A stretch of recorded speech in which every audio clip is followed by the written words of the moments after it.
Mark chapter 1, verse 3. Perfect. Everybody say this. The voice, come on, one more time. The voice of one crying. I want you to hear this. There's a voice that has intimacy, that has emotion, that has conviction. There is something about releasing something with emotion and conviction. There is something about not just being a voice of religion. Can I be honest with you? When you're just a voice of religion, it doesn't hit. Have you ever had Mexican food that didn't hit? Have you ever had Asian food that didn't hit? Right? Have you had burgers that didn't hit, and then you have a burger that hits, and you're like, that's fire. Like, I want to go to that place. How was that burger? Like, Alex is the worst. Alex, nothing hits for Alex. Like unless he sauces it up with like 30 different sauces and makes it disgusting. There is certain places that hit. There are certain things that hit. I will tell you, if you're just being a stagnant voice of God, if your voice doesn't carry experience and it doesn't carry intimacy and it only carries the analytical framework of Christianity and you're just getting it in your head space and you don't get it in your heart space, are you catching this? If you only get this in your head space and you don't get this in your heart space, it's not going to hit. It's never going to hit if it doesn't get 12 inches from your head to your heart. It's never going to fully transform. It's never going to fully bake. It's never fully going to manifest. And by the way, God isn't a microwave God that is going to come, and nor is God a hoe that comes when you pay him. Do you hear me? Like, you can't pay your tithe and go, come on, God. God isn't a prostitute.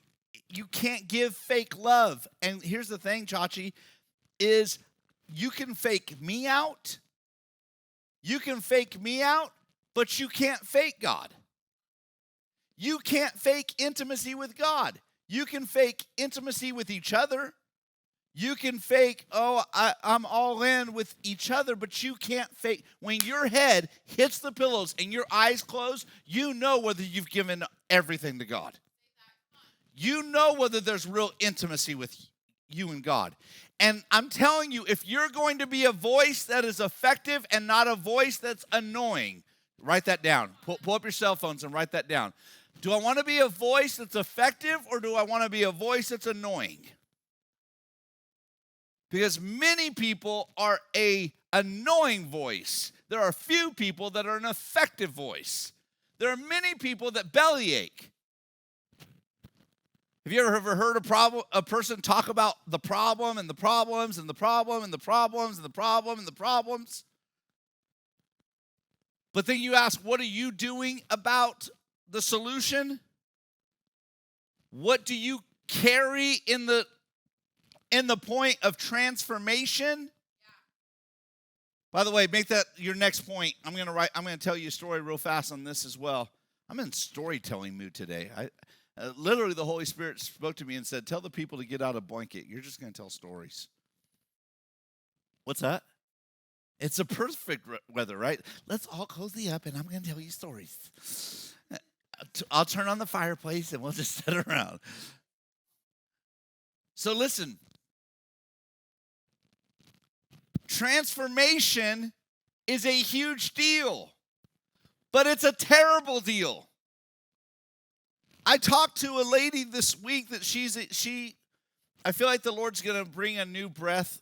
The Lord told me I'm bringing a new breath on Interface, and Interface is going to the next level. You're going to bring new people in to help run Interface, and while you're in one lane, I'm going to cause another lane to just completely overtake even the lane that you're in. And the lane I'm in is blessed. Is extremely blessed. And the Lord's like, I'm going to bring even... By the way, it's so important that you hear God prophesy to you. Yeah. You know what I'm saying? You need to hear God like, well, where did you get that from? Who prophesied that over you? God prophesied it over me. God told me in the shower or while I was taking a poop or something, right? Like that's when I'm silent and I'm not busy. Like that's when the Lord spoke to me and gave me a word. And he's like, I'm taking this to the next level. And I'm telling you what's about to happen. So be on it. Be on it. When you see a person or a place or a thing or something happen, be on it because I'm about to do something. And you need to respond. If you don't respond when I'm doing it, you're going to miss it. And I don't want you to miss it, Chris. How many knows that God doesn't want you to miss it? God doesn't want you to miss out on prosperity, but sometimes we don't respond. There's an opportunity in front of us, and Leonard Ravenhill says this, that the opportunities of a lifetime are missed by missing the lifetime of the opportunity.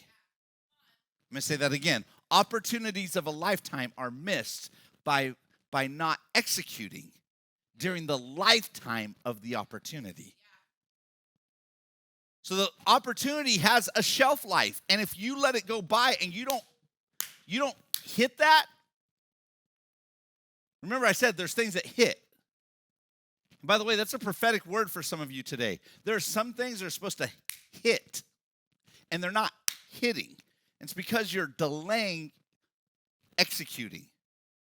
The Lord wants you to make it hit. I don't know what that is, but that's something for somebody.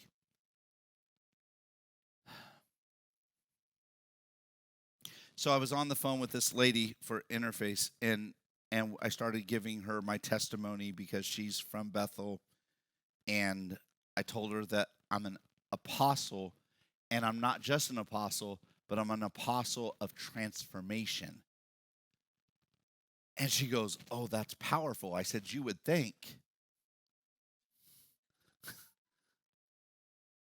That's what I said. She goes, oh, that's powerful. Oh, I love it. Thank you, Jesus. That's so good. Cries, tears, tears, tears. No, cries, tears, tears is great when you hear it from the Lord, but when you don't know how much that cost, when you're an apostle of transformation, what is an apostle of transformation? You are called to the poor to make them rich. You don't get to walk into rich places. You get to walk into poor places and remodel them and make them phenomenal. You don't get to walk into healed people. You get to walk into a bunch of sickos. Thanks, guys. Listen, you don't get to walk into healed. You get to walk into sick, and you make them healed. You have a spirit of transformation. You don't get to walk into the powerful. You get to walk into the weak and make them powerful. I've had so many people question me, Chris, I don't understand why you're not in stadiums. I don't understand why this is, I don't understand why this, I hear all this stuff. And honestly, D, I was confused by it for a long time too. Because I would go do something in Africa or the Philippines or Mexico or something here in the States, and I would have droppings from the Lord. Like, here, let me give you a little taste, just so you know what you're supposed to be. I would have droppings, and then the Lord would shove me back into my calling of transformation. I didn't understand that though. All I understood was the end result that God had called me to greatness. Right? Like all I knew was the greatness. I was confused by the positioning.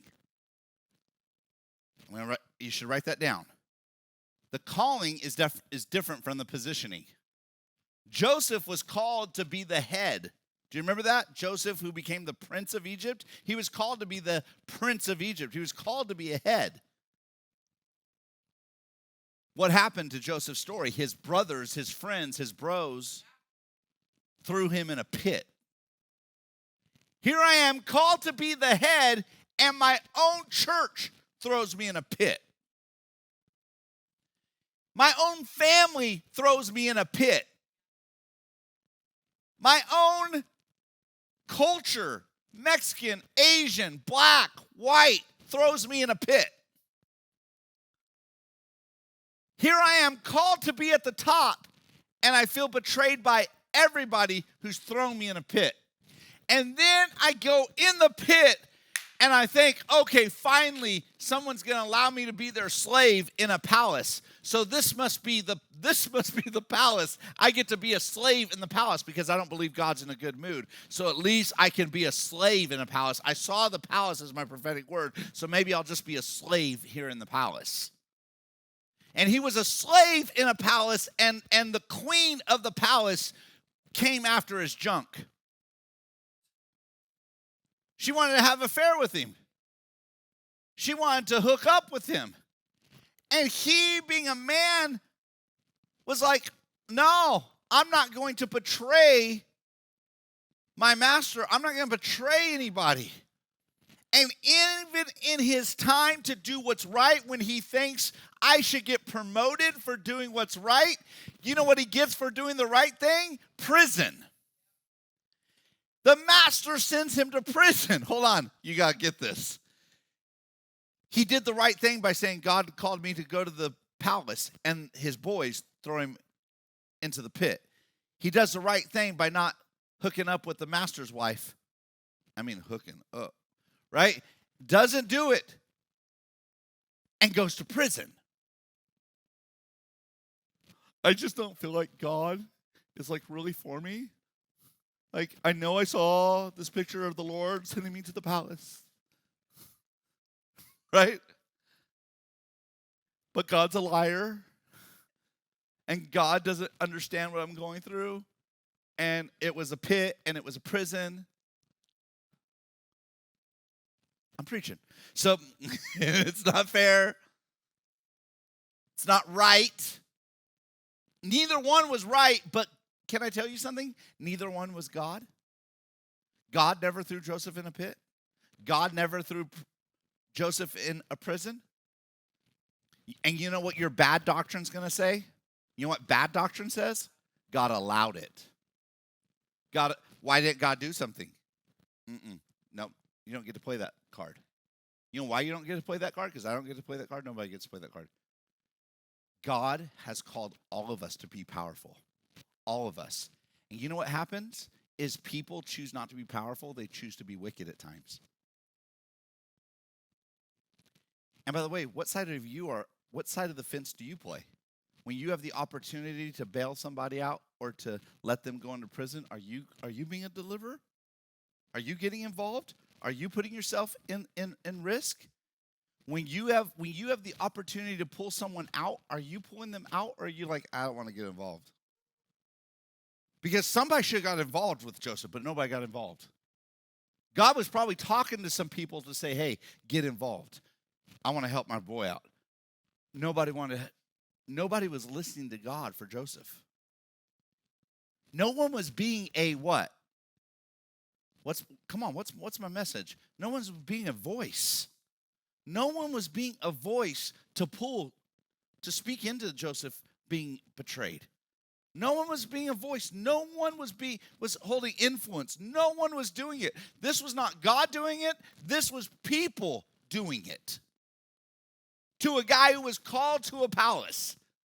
But even though things tried to work out bad, God is still in every avenue trying to work it out for your good. In every avenue, God is trying. And guess what? He goes to prison. And when he goes to prison, you know what he becomes? He becomes the head of the prison. When he goes to the pit, he's the head of the pit. When he goes to prison, he becomes the head of the prison. When he's the slave, he's the head slave. Every place Joseph goes, even when he's the bottom, he's the top. See, you have to be a voice in the wilderness before you can be a voice in the promise. God, I want to be a voice when I get my promise.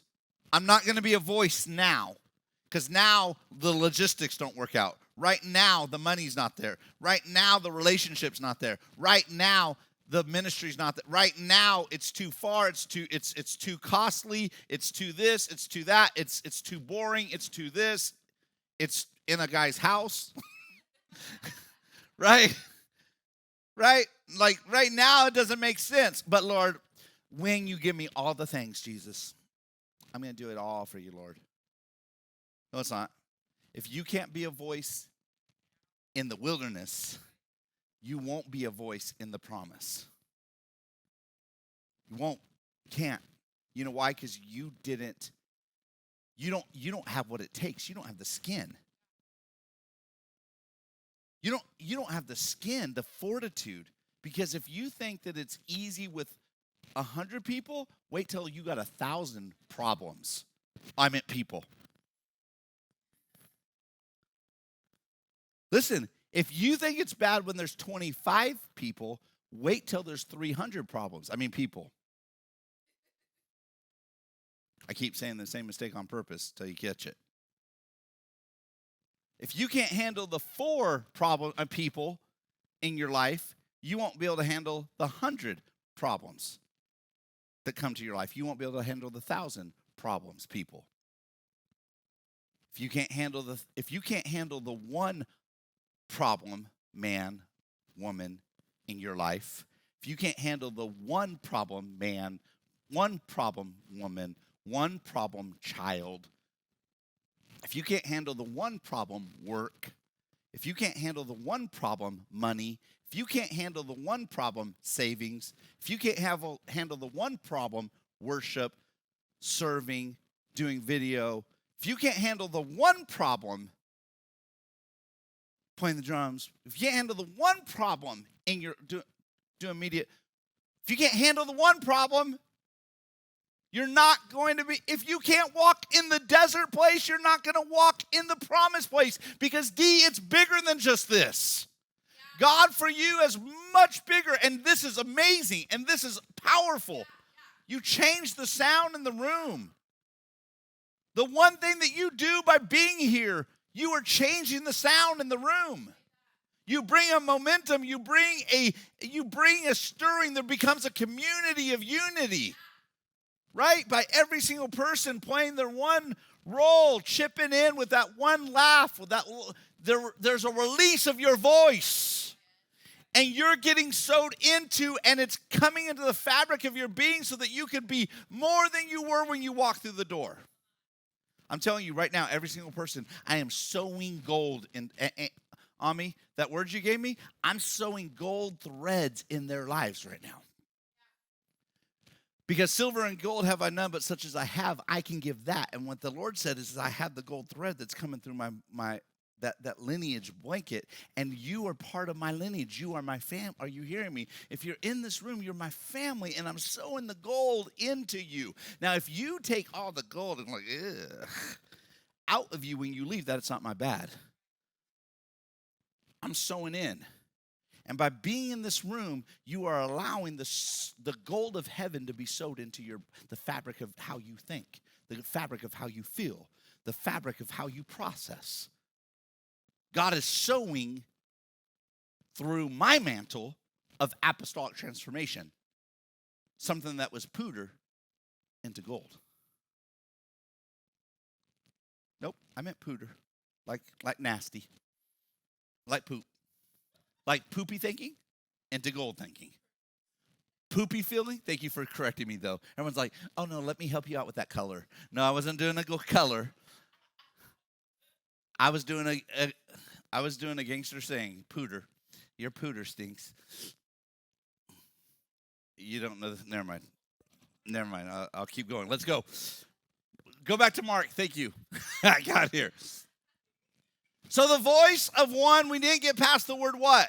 Crying. Everybody say crying. The crying is a passionate, is an effective, is a convicted, is a person who's been through something. You don't cry unless you feel it and believe it.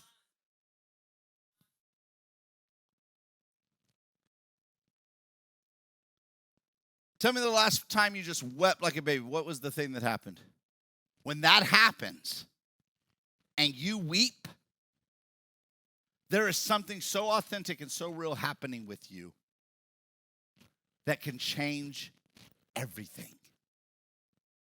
If you've ever accessed it once, you can access it always.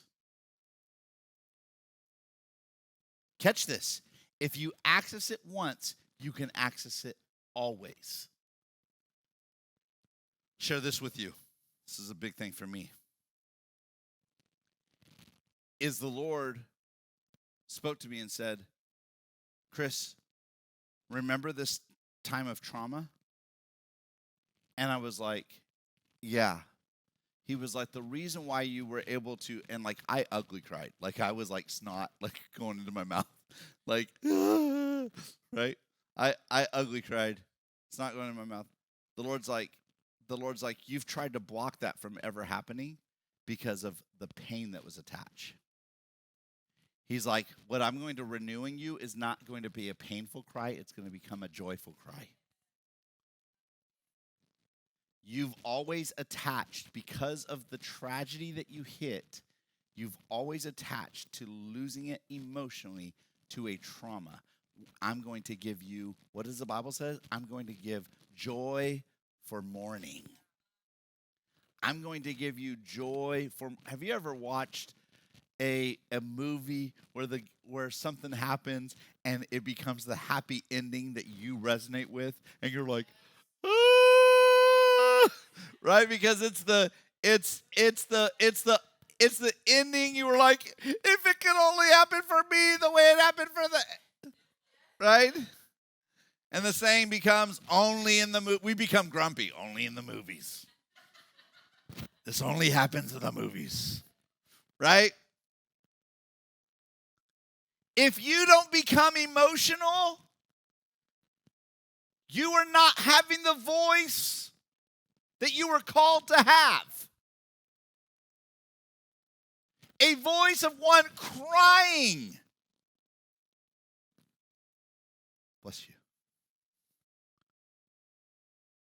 I don't think I've ever heard this message ever preached.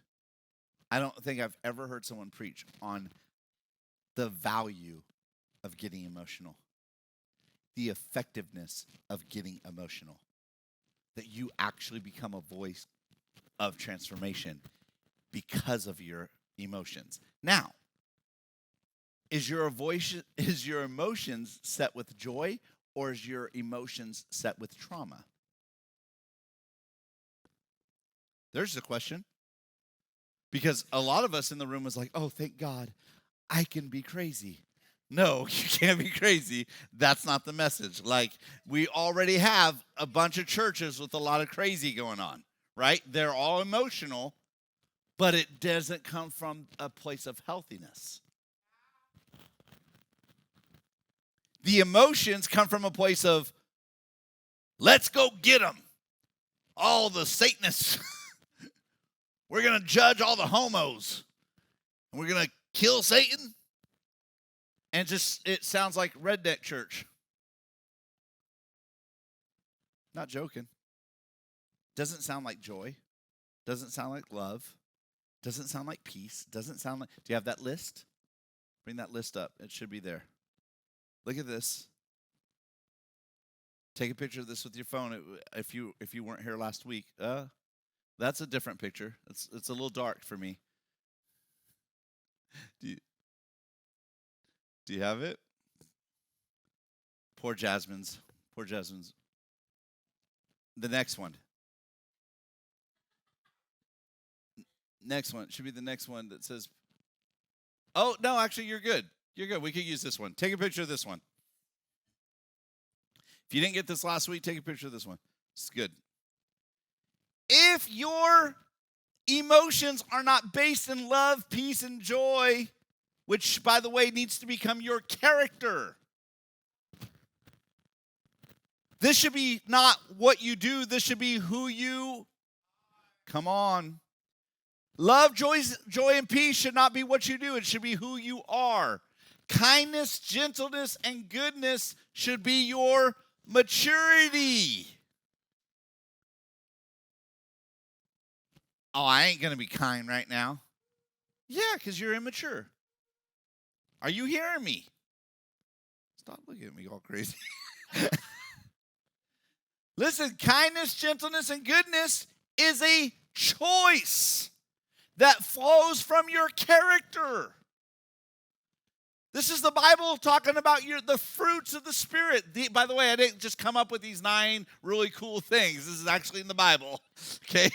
These are the 9 fruits of the Spirit. The 9 fruits of the Spirit is who you are and how and what flows out of you is the maturity of kindness, gentleness, and goodness. And then you get to be intentional about being tenacious, about being faithful, and about being in control. How many knows that you don't have to lose control? How many knows that no one else should be controlling you? You should have what? The ability to navigate your ship, which means money shouldn't navigate it. You have control, which means other people shouldn't have control over you, including your children. Oh, I'm going to let that set hard. Because can I tell you something? My kids have controlled my life at times that they shouldn't have. And I've allowed it, not them. And I have amazing kids. I'm not talking trash about my kids. My kids are amazing. That was my bad, not theirs. I've allowed my kids to have control when my kids should not have controlled. I should have controlled them. And by the way, I'm a good dad, and trying to be a good dad, sometimes you start to be a good friend. And I've had to tell my kids, I'm not your friend. We're not friends. You know, your buddy, that's your friend. You know that girl, she's your friend. Me, I'm not your friend. I'm way more than friend. I'm your dad. I'll punch you in the face. Like, I'm not your friend. I love you. I'll die for you. I ain't your friend. I'm your dad. It's way deeper. Why are you sharing this? Because I'm giving you gold right now. I'm going to let you change. Because if you do everything for your kids will do nothing for themselves. No, I want you to write that down if you're parenting. If you do everything, and this has to do with spiritual kids too. If you do everything for your kids will do nothing for themselves. You got to allow your kids to fail. If your kids don't fail, they will not ever have the win without you. And they will drown without you when they're supposed to thrive without you. They're supposed to thrive and drive. I remember when Madison was getting her driver's permit. Oh my God, Chachi. Dad, can I drive to the church? Hell no. You can. Dad, when am I going to learn? I don't know. I don't know when you're going to learn. Honestly, you probably shouldn't learn. Let's just get you Ubers everywhere. She got in the car. I didn't have the little, the driver's training cars that have a brake on that side. You would think I had that because my foot was pushing something. There was nothing there, right? And driving the whole time, I had anxiety the whole time. And now I get in the car with Madison, and I fall asleep because it's still scary. I don't want to be awake for the experience. It's terrible. However, she stayed alive. Win. Champion right here. Win. That's winning. Winning is not her doing it my way. She doesn't drive my way. She doesn't drive my way. She drives her way, and she stayed alive. Win. Parents, you're winning even if they don't do it like you do it. Even if they'll never do it like you do it. Even if they never do it like you're doing it, you're winning. Because they did it and they stayed alive. That's a good word for so many people. Such a good word. They stayed alive. Congratulations. They lived. You know why? Because they're not going to thrive at what you thrived at. They're going to thrive at what they're called to thrive at. And what they're called to thrive at was not what you were called to thrive at. So you will never understand their path. It's not your path. It's not your path. Your baby's path are not your path. And you had a path for them. Believe me, I had a path that Madison was going to be a lawyer, and she became a wife. So dumb. No, I'm joking. It's awesome. I'm glad that she's a wife. That wasn't the path. I was like, you should be single till you're 80. Marry somebody at 80. After we've litigated everybody, you have a huge office in New York, and right, like I had an idea for Madison's life. That was my vision, not hers. Are you catching this? So you get to let God and let go. Man, I thought I was going to get way farther in this message. I'm not. I'm hearing Holy Spirit say, land the plane. So I'm going to land the plane. Bring up the scripture one more time. We're almost done.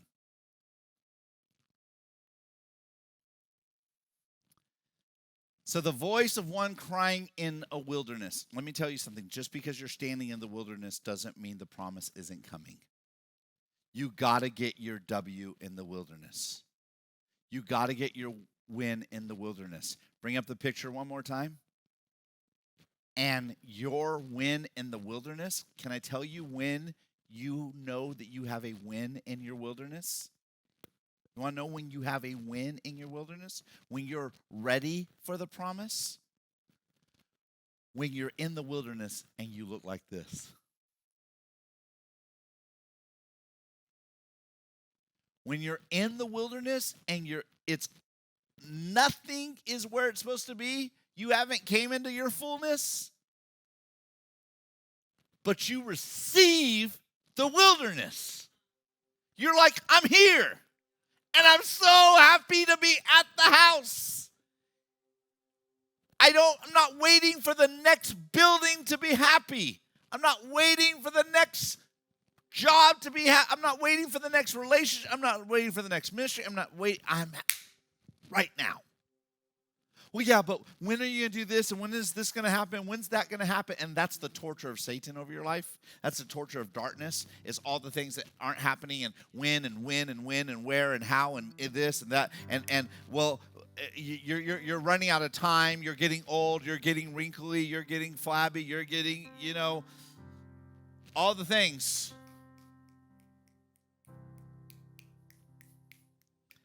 I can minister to you this because this is what the Lord's been ministering to me. Why can't I preach this with conviction? Why can't I speak about this passionately? Raul, because it's what the Lord is talking to me about. I could talk to you passionately about it because I've experienced it passionately. I literally just had someone I was interviewing, and they were interviewing the next level up, and they're a friend of mine, and they said, what should I do? And I said, don't suck. And they're like, okay. Okay. That's what he said to me. And he goes, and I said, listen, the reason I say don't suck is I want to take all the pressure off. I just say it because it goes, right? Like you're thinking, well, what should I do? What should I do? And I'm going to give you point 1, point 2. No, just don't suck. Take all the pressure off. Kill it. Do you. Bring you. You know what God wants in this wilderness experience? Bring you. Don't feel shame. Listen to me. In this room, don't feel shame about the wilderness you're in. God didn't put you there. God's not ashamed of you being there. Don't feel shame. Don't feel dishonored. Don't feel anything about it. God didn't put you there. He's not going to leave you there. And while you're there, God is going to be a voice. By the way, could you imagine if God was only a voice in your promise? Like, oh, God's voice is only in your big house, in your beautiful brand new car, in the best marriage, like God was only going to be like, I'm only going to talk to you when you get there. No, God's a voice there. Where do you need the voice of God to say, you're a son in whom I'm well pleased? You know where it wasn't? It wasn't in the promise. God said, you're a son in whom I'm well pleased in the wilderness, in the problem, that was where he was a son in whom he was pleased. You know what my dad would say? When you win the football game, then I'm a son in whom I'm well pleased. You know what I'm saying? When you do what you say you are going to do, then I'm pleased.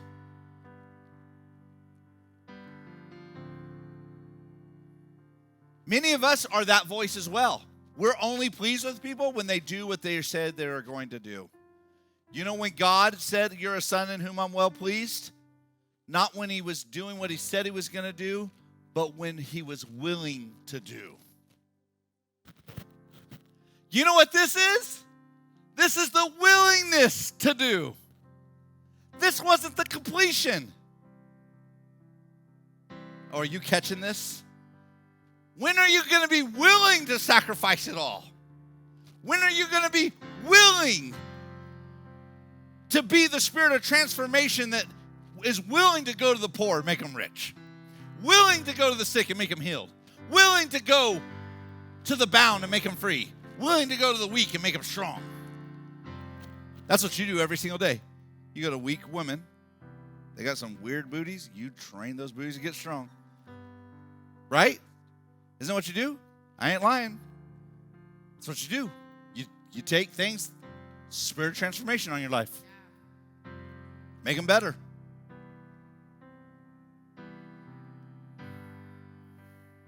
I remember coaching football, and I would get a kid who just joined the football team who'd never played football before. Oh, it was hard. It's hard because you're like, no, son, turn the football helmet around. You need to see. We want you to see your eyes. We don't want you to put that might be cool with the backwards baseball cap, but football helmets, we want that, the girls this way, buddy. By the end of the year, that kid, maybe he wasn't a starter, maybe he wasn't the best. Sometimes he was.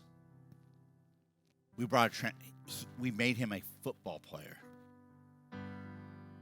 He came Lumpty Dumpty. He left a football player. That was a win. Some people are in your life, they don't know that they're a son or daughter and whether they're well pleased.